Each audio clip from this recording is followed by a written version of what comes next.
to attract large amounts of multinational investment. Silicon Dark once again seems to be springing back to life. One simply cannot understand and excuse the rocket scientists who borrowed so heavily from all sorts of European banks and invested in the real estate sector. That's inexcusable. It's simply difficult to understand, given the amount of talent that particular sector has attracted. So, but Ireland, I still have hopes for it. It will come back. In the case of Finland, it has slowed down. Nokia looks like it has lost a lot of share from 40 down to 17% and still falling. It is being hammered by all kinds of other companies like HTC, Samsung and others. And because it's so important to the Finnish economy, the fact that its fortunes are now under some sort of question is worrisome.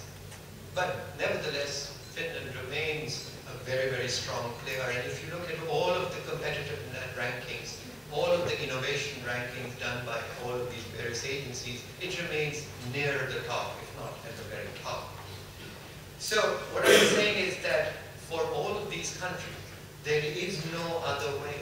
They have to continue to work with this model, which they have developed in the past, refine it, extend it, modify it, but there is no turning back from it. There is no other way. So is this a model for others?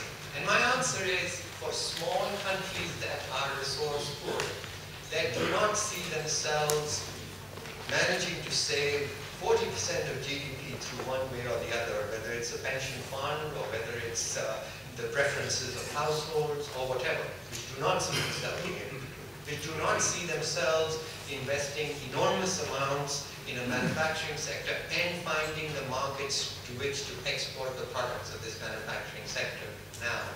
For those countries, I don't think replicating the old East Asian model is an option. And I think, therefore, that something along the lines of what Sapphire did, with an emphasis on human capital, seems to be probably the only way forward.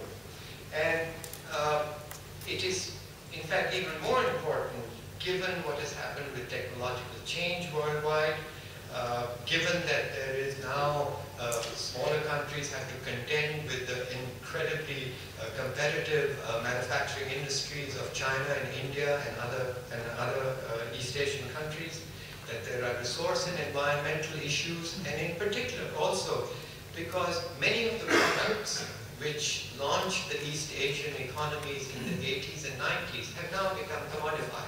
The profits, the rents you can get out of them are really very, very small. So to me it seems a new model has to be embraced, and the Sapphire one seems to have a lot to offer. So my last slide. Frugal growth. If we are going to see continuing 4% on average growth for a very long period of time under current global circumstances, I fear it will have to be a very frugal one. You cannot extrapolate into the future at rates of consumption that we have and see a very habitable environment. So we'll have to change how we live, what we consume, the nature of material consumption, and how much global warming gases we give off per capita. The best estimate I read is that by 2050, per capita emissions should be no more than 2 tons per person. For small resource-poor countries, human capital really seems to be the only important resource that they can rely upon. And the most important thing will be accumulating this specialized knowledge capital, engaging in global production and in research networking, and in building, I guess, sustainable competitive niches. All of the countries, taking, let's say, the Finland example, will have to be specializing in fairly narrow areas. They cannot cover the waterfront. It's inconceivable that they would be able to generate critical masses of talent in any or several areas to be able to do so. Likewise, when it comes to international networking, technological networking, you must have something to offer before someone wants to network with you.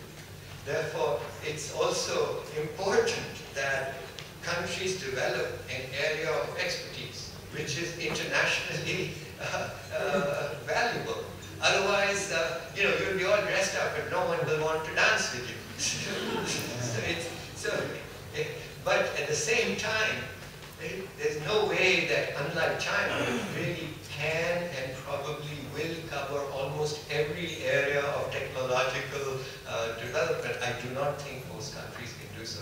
So even though, and this is my last point, even though I am not in favor of an industrial policy, which is, the government decide to do this or that, even though I'm not in favor of an innovation policy where the government selects an area, I am still trying to find a way out of this. I'm still trying to figure out how, with technologies that will take 10 to 15 years to develop, that will require people to devote 10 to 15 years of their life to getting PhDs and so forth in extraordinarily specialized fields, how you can avoid looking out, or someone has to look out, someone has to decide we're going to put our money in this area and not that.